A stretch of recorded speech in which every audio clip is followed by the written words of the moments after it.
ಇನ್ನು ಮುಂದುವರೆದ ಭಾಗವಾಗಿ ಇವತ್ತು ಕೃಷಿಗೆ ಸಂಬಂಧಪಟ್ಟ ಹಾಗೆ ನೋಡೋಣ. ಹೇಳಿ ಕೇಳಿ ರಾಜ್ಯದ ಬಹಳಷ್ಟು ಮಂದಿ ಈಗಲೂ ಕೂಡ ನಾವು ಡಿಪೆಂಡ್ ಆಗಿರುವಂಥದ್ದು ಕೃಷಿ ಚಟುವಟಿಕೆಗಳ ಮೇಲೆ. ಆದರೆ ಅಂತ ಕೃಷಿಕರಿಗೆ ಅನುಕೂಲ ಆಗುವಂಥ ನಿಟ್ಟಿನ ಯೋಜನೆಗಳು ಸರ್ಕಾರದಿಂದ ಏನು ಬರ್ತಾ ಇದೆ ಅನ್ನುವಂಥದ್ದನ್ನು ನಾವು ನೋಡಬೇಕಿದೆ.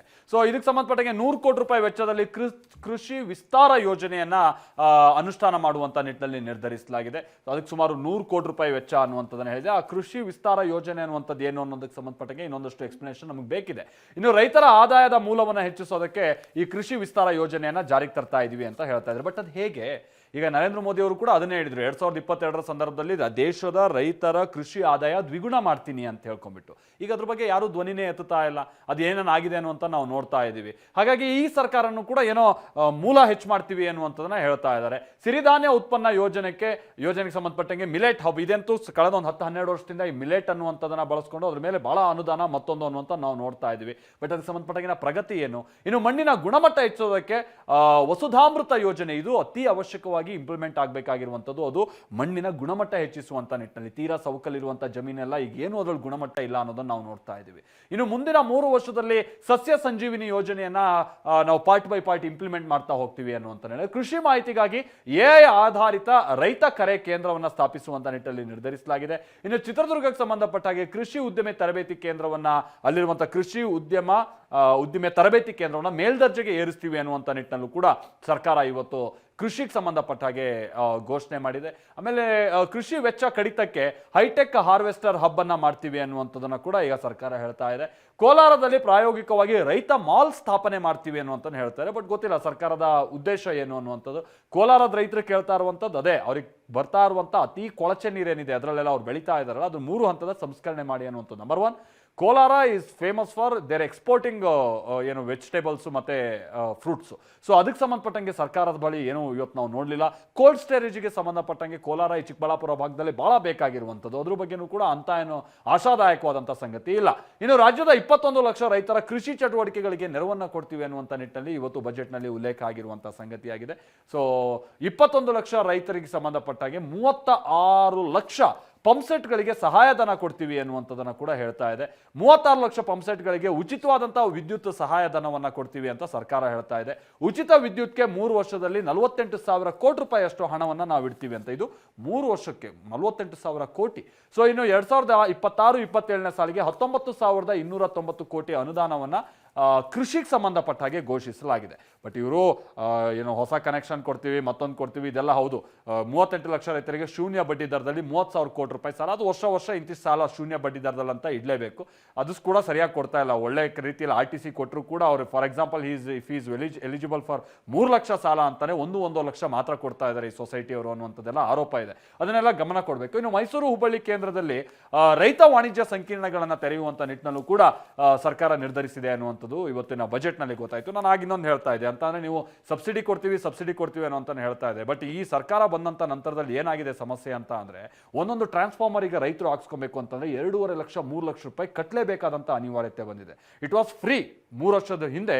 ಇದು ಉಚಿತವಾಗಿ 10-12 ಸಾವಿರ ರೂಪಾಯಿಗೆ ಸಿಗ್ತಾ ಇದ್ದಂಥದ್ದು. ಅದು ಎಲೆಕ್ಟ್ರಿಕ್ ಕಂಬಕ್ಕಂತ ಒಂದಷ್ಟು ಚಾರ್ಜ್ ಮಾಡ್ತಾ ಇದ್ರು. ಬಟ್ ಇವ್ರೀಗ 3.5-4 ಲಕ್ಷ ರೂಪಾಯಿ ತನಕನೂ ಚಾರ್ಜ್ ಮಾಡ್ತಾ ಇದ್ದಾರೆ.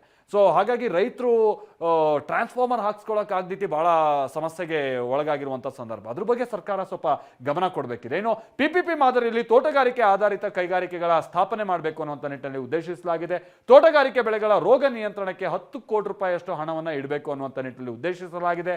ಹೊನ್ನಾಳಿ ತೊರವಿಯಲ್ಲಿ 64 ಕೋಟಿ ರೂಪಾಯಿ ವೆಚ್ಚದ ಕೃಷಿ ಮಾರ್ಕೆಟ್ ಅನ್ನ ನಿರ್ಮಾಣ ಮಾಡುವಂತ ನಿಟ್ಟಿನಲ್ಲಿ ನಿರ್ಧರಿಸಲಾಗಿದೆ.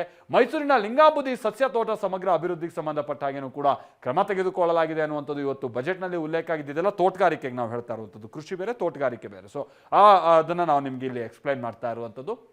ಇನ್ನು ಸಬ್ಸಿಡಿಗೆ ಸಂಬಂಧಪಟ್ಟಾಗೆ ಒಂದು ಸರ್ಕಾರಕ್ಕೆ ಒಂದು ವಿಚಾರ ಅಂತಂದ್ರೆ, ಫಾರ್ ಎಕ್ಸಾಂಪಲ್ ಈಗ ಓರ್ವ ಕಾಫಿ ಕೊಯ್ಲು ಬರುವಂಥ ಟೈಮಲ್ಲಿ ಆತನಿಗೆ ಮಿಷನರಿ ಬೇಕಾಗೋದು.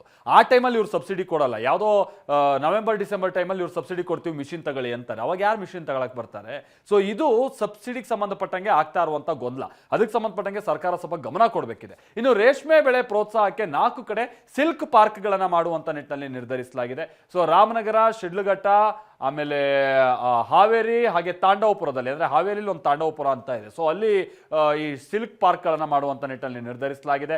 ರೇಷ್ಮೆ ಬೆಳೆ ಉತ್ತೇಜನಕ್ಕೆ ಇಲ್ಲಿ ಚಾಕಿ ಸಾಗಾಣಿಕೆ ಕೇಂದ್ರವನ್ನು ಮಾಡಬೇಕು ಅನ್ನುವಂಥ ನಿಟ್ಟಿನಲ್ಲೂ ಕೂಡ ಇವತ್ತು ಬಜೆಟ್ನಲ್ಲಿ ಉಲ್ಲೇಖ ಆಗಿದೆ. ಮೀನುಗಾರರಿಗಾಗಿ ಪ್ರೋತ್ಸಾಹಧನ ಅದನ್ನ 20,000 ರೂಪಾಯಿಗೆ ಏರಿಕೆ ಮಾಡಲಾಗಿದೆ ಅನ್ನುವಂಥದ್ದನ್ನ ಗೊತ್ತಾಗ್ತಾ ಇದೆ. ಮೀನುಗಾರಿಕೆಗಾಗಿ ಪ್ರೋತ್ಸಾಹಧನ ಕೊಡ್ತಾ ಇದ್ದಾರಲ್ಲ ಅದನ್ನ. ಸೊ ಮಂಗಳೂರು ಮೀನುಗಾರಿಕಾ ವಿವಿಯಲ್ಲಿ ಸೆಂಟರ್ ಆಫ್ ಎಕ್ಸಲೆನ್ಸ್ ಅಂತ ಹೇಳಿ ಒಂದು ಅಭಿವೃದ್ಧಿ ಮಾಡಬೇಕು ಅನ್ನುವಂಥ ನಿಟ್ಟಿನಲ್ಲಿ ನಿರ್ಧರಿಸಲಾಗಿದೆ. ಆ ಮುಖೇನವಾಗಿ ಹೆಚ್ಚಿನ ಸ್ಟಡಿ ಆಗಬೇಕು ಅಂತ, ಮೀನು ಮಾರಾಟ ಮಾಡೋದಕ್ಕೆ ಮಾರುಕಟ್ಟೆ ಸ್ಥಾಪನೆ ಮಾಡಬೇಕು ಅನ್ನುವಂಥ ನಿಟ್ಟಿನಲ್ಲೂ ಕೂಡ ಉದ್ದೇಶಿಸಲಾಗಿದೆ. ಬಹಳಷ್ಟು ಮಾರ್ಕೆಟ್ಸ್ ಇದೆ, ಇವರು ಅದು ಹೆಚ್ಚುವರಿಯಾಗಿ ಮಾಡಬೇಕು ಅನ್ನುವಂಥ ನಿಟ್ಟಿನಲ್ಲಿ ಉತ್ತರ ಕನ್ನಡ, ದಕ್ಷಿಣ ಕನ್ನಡ, ಉಡುಪಿ, ಬಾಗಲಕೋಟೆಯಲ್ಲೂ ಕೂಡ ಯಾಕಂದ್ರೆ ಬ್ಯಾಕ್ ವಾಟರ್ ಫಿಶಿಂಗ್ ಎಲ್ಲ ಬಹಳ ನಡೆಯುತ್ತೆ ಬಾಗಲಕೋಟೆಯಲ್ಲಿ. ಸೊ ಆ ಬಾಗಲಕೋಟೆಗೂ ಕೂಡ ಇದಕ್ಕೆ ಸಂಬಂಧಪಟ್ಟಂಗೆ ಸ್ಥಾಪನೆ ಮಾಡಬೇಕು ಅನ್ನುವಂಥ ನಿಟ್ಟಿನಲ್ಲಿ ಉದ್ದೇಶಿಸಲಾಗಿದೆ. ಸೊ ಇದು ಮೀನುಗಾರಿಕೆಗೆ ಸಂಬಂಧಪಟ್ಟ ಹಾಗೆ ತೆಗೆದುಕೊಂಡಿರುವಂಥ ನಿರ್ಧಾರ. ಇನ್ನು ಪಶುಸಂಗೋಪನೆಗೆ ಸಂಬಂಧಪಟ್ಟಂಗೆ ನಾವು ಗಮನ ಕೊಡ್ತಾ ಹೋಗೋಣ. ಪಶುವೈದ್ಯ ಸಂಸ್ಥೆಗಳಿಗಾಗಿ ಹೊಸದಾಗಿ 100 ಕಟ್ಟಡ ನಿರ್ಮಾಣ ಮಾಡಬೇಕು ಅನ್ನುವಂಥ ನಿಟ್ಟಿನಲ್ಲಿ ನಿರ್ಧರಿಸಲಾಗಿದೆ. ವೆಟರ್ನರಿ ಡಾಕ್ಟರ್ಸ್ ಎಲ್ಲ ಬಹಳ ಕಮ್ಮಿ ಇದ್ದಾರೆ ನಮ್ಮ ರಾಜ್ಯದಲ್ಲಿ. ಎಷ್ಟೋ ಕಡೆ ಪಶು ಹಾಸ್ಪಿಟಲ್ ಇದೆ, ಅಲ್ಲಿ ಡಾಕ್ಟರ್ಗಳೇ ಇಲ್ಲ, ಹಂಗಾಗಿ ಹೋಗಿದೆ. ಸೊ ಅದ್ರ ಕಡೆನೂ ಕೂಡ ಇವರು ಹೊಸದಾಗಿ ನೇಮಕಾತಿ ಮಾಡ್ಕೊಳ್ಳುವ ನಿಟ್ಟಿನಲ್ಲೂ ಕೂಡ ಸರ್ಕಾರ ಗಮನ ಕೊಡಬೇಕಿದೆ. ಸೊ ಇನ್ನು ಹೈನುಗಾರಿಕೆ ಅಥವಾ ಪಶುಸಂಗೋಪನೆ ಕಡೆ ಗಮನ ಕೊಟ್ಟರೆ ನಾನು ಹೇಳ್ದಂಗೆ 100 ಕಟ್ಟಡ ನಿರ್ಮಾಣ ಮಾಡಬೇಕು ಅನ್ನುವಂಥ ಉದ್ದೇಶವನ್ನು ಹೊಂದಲಾಗಿದೆ. ಆಮೇಲೆ ಈ ಪಶುಗಳಿಗೆಲ್ಲ ಸಂಬಂಧಪಟ್ಟಂಗೆ ಈ ಏನು ಸ್ಕ್ಯಾನಿಂಗಿಗೆ ಸಂಬಂಧಪಟ್ಟಂಗೆನೂ ಕೂಡ ಹೆಚ್ಚಿನ ಮಿಷನರೀಸ್ಗಳನ್ನು ಬಳಸಬೇಕು ಅನ್ನುವಂಥ ನಿಟ್ಟಿನಲ್ಲಿ ಸರ್ಕಾರ ಕೊಳ್ಳಬೇಕು ಅನ್ನುವಂಥ ನಿಟ್ಟಿನಲ್ಲಿ ನಿರ್ಧರಿಸಲಾಗಿದೆ. ಆಮೇಲೆ ಈ ಬೀದರಲ್ಲಿ ಇತ್ತೀಚೆಗೆಲ್ಲ ಈ ನಾಯಿ ಕಾಟ ಎಲ್ಲ ಬಹಳ ಹೆಚ್ಚಾಗಿತ್ತು, ಶ್ವಾನಕ್ಕೆ ಸಂಬಂಧಪಟ್ಟಂಗೆ ಕಡಿತ, ಬೆಂಗಳೂರಿನಲ್ಲೂ ಕೂಡ ಅದಕ್ಕೆ ಸಂಬಂಧಪಟ್ಟಂಗೆನೂ ಅಷ್ಟೇ. ಈ ಅದಕ್ಕಿಂತ ಮುನ್ನ ಈ ಬೆಳಗಾವಿ, ಕಲಬುರಗಿಯಲ್ಲಿ ಕುರಿ ಸಾಕಾಣಿಕೆಗಾಗಿ ಪ್ರೋತ್ಸಾಹ ಕೊಡಬೇಕು ಅನ್ನುವಂಥ ನಿಟ್ಟಿನಲ್ಲಿ ಉದ್ದೇಶಿಸಲಾಗಿದೆ.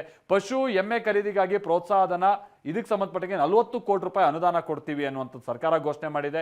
ಈ ವರ್ಷ 15 ತಾಲೂಕುಗಳ ಈ ಪಶು ಆಸ್ಪತ್ರೆಗಳೇನಿದೆ, ತಾಲೂಕು ಪಶು ಆಸ್ಪತ್ರೆ, ಇದನ್ನ ಮೇಲ್ದರ್ಜೆಗೆ ಏರಿಸುವಂತ ನಿಟ್ಟಿನಲ್ಲಿ ನಿರ್ಧರಿಸಲಾಗಿದೆ ಅನ್ನುವಂಥದ್ದು ಬಜೆಟ್ನಲ್ಲಿ ಉಲ್ಲೇಖ ಇದೆ. 10 ಕೋಟಿ ರೂಪಾಯಿ ವೆಚ್ಚದಲ್ಲಿ 15 ಪಶು ಆಸ್ಪತ್ರೆಯ ಮೇಲ್ದರ್ಜೆಗೆ ಏರಿಸಬೇಕು ಅನ್ನುವಂಥ ನಿಟ್ಟಿನಲ್ಲಿ ನಿರ್ಧರಿಸಲಾಗಿರುವಂಥದ್ದು. ಸೊ ಮೈಸೂರಿನಲ್ಲಿ ಒಂದು ಮೇಕೆ ತಳಿಯನ್ನ ಸಂವರ್ಧನಾ ಕೇಂದ್ರ ಮಾಡಬೇಕು ಅಂತ, ಏನೋ ಈ ಬೋಯರ್ ಮೇಕೆ ತಳಿ, ಬಹುಶಃ ಈ ಕುರಿ ಸಾಕೋರಿಗೆಲ್ಲ ಗೊತ್ತಿರುತ್ತೆ ಬೋಯರ್ ಮೇಕೆ ತಳಿ ಅಂತ. ಸೊ ಅದನ್ನ ಆ ತಳಿಯನ್ನ ಅಭಿವೃದ್ಧಿ ಮಾಡಬೇಕು ಅಂತ, ಬಂಡೂರು ಕುರಿ ಸಂವರ್ಧನಾ ಕೇಂದ್ರವನ್ನ ಅಭಿವೃದ್ಧಿ ಮಾಡಬೇಕು ಅಂತ ನಿಟ್ಟಿನಲ್ಲೂ ಕೂಡ ಒತ್ತು ಕೊಡಲಾಗಿದೆ.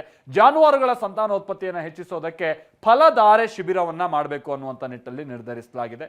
ಫಲಧಾರೆ ಅಂತ ಹೇಳ್ಕೊಂಡ್ಬಿಟ್ಟು. ಆಮೇಲೆ ಇದ್ರ ಜೊತೆಗೆ ನಾನು ಆಗ ಹೇಳಿದ್ನಲ್ಲ, ಈ ಶ್ವಾನಗಳಿಗೆ ಸಂಬಂಧಪಟ್ಟಂಗೆ ಅದರ ಸಂತಾನ ನಿಯಂತ್ರಣಕ್ಕೆ ಸಂಬಂಧಪಟ್ಟಂಗೆ ಏನೋ ಟ್ರೈನಿಂಗ್ ಕೊಡಬೇಕು ಅಂತ ನಿರ್ಧರಿಸಲಾಗಿದೆಯಂತ. ಇದು ಹೆಂಗೆ ಇಂಪ್ಲಿಮೆಂಟ್ ಮಾಡುತ್ತೋ ಏನೋ ಅನ್ನುವಂಥ ನಾವು ನೋಡಬೇಕಿದೆ.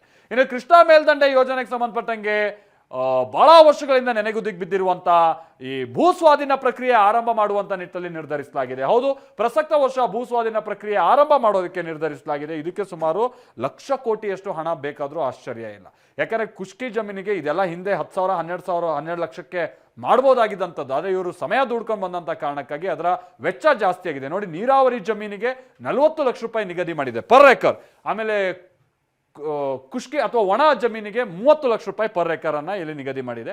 ಸೊ ತುಂಗಭದ್ರಾ ಜಲಾಶಯದ 33 ಹೊಸ ಗೇಟ್ಗಳ, ತುಂಗಭದ್ರಾ ಜಲಾಶಯದ ಗೇಟ್ಗಳೆಲ್ಲ ಅವಾಗ ಕಿತ್ಕೊಂಡು ಹೋಗ್ತಾ ಇದೆ. ಕೆಳಭಾಗದಲ್ಲಿರುವಂಥ ರೈತರು ಯಾವಾಗ ನಮ್ಮ ಮೇಲೆ ಬಂದು ನೀರು ನುಗ್ಗುತ್ತೋ ಅನ್ನುವಂಥ ಭಯದಲ್ಲಿದ್ದಾರೆ. ಇಡೀ ಡ್ಯಾಮ್ಗೆ ಆತಂಕ ತಂದಿರುವಂಥದ್ದು. ಅದೇನೋ ಭಾಳ 2-3 ವರ್ಷದಿಂದ ಅದನ್ನೇ ಹೇಳ್ತಾ ಇದ್ದಾರೆ. ಈಗೇನೋ ಮತ್ತೆ 33 ಗೇಟ್ಗಳನ್ನು ಹೊಸದಾಗಿ ಚೇಂಜ್ ಮಾಡ್ತೀವಿ ಅಂತ ಹೇಳ್ತಾ ಇದ್ದಾರೆ.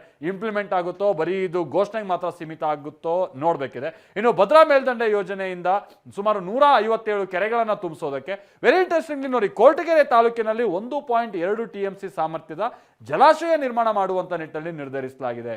ಸುಮಾರು 237 ಕೋಟಿ ರೂಪಾಯಿ ವೆಚ್ಚದಲ್ಲಿ 164 ಕೆರೆಗಳನ್ನು ತುಂಬಿಸುವಂತ ನಿಟ್ಟಿನಲ್ಲೂ ಕೂಡ ಯೋಚನೆಯನ್ನ ಮಾಡಲಾಗಿದೆ. ಬಟ್ ಕೊರಟಗೆರೆಯಲ್ಲಿ 1.2 TMC ಜಲಾಶಯ ಅಂತ ಅಂದರೆ ಅದಕ್ಕೆ ಸಂಬಂಧಪಟ್ಟಂಗಿನ ಭೂಮಿ ಬೇಕು.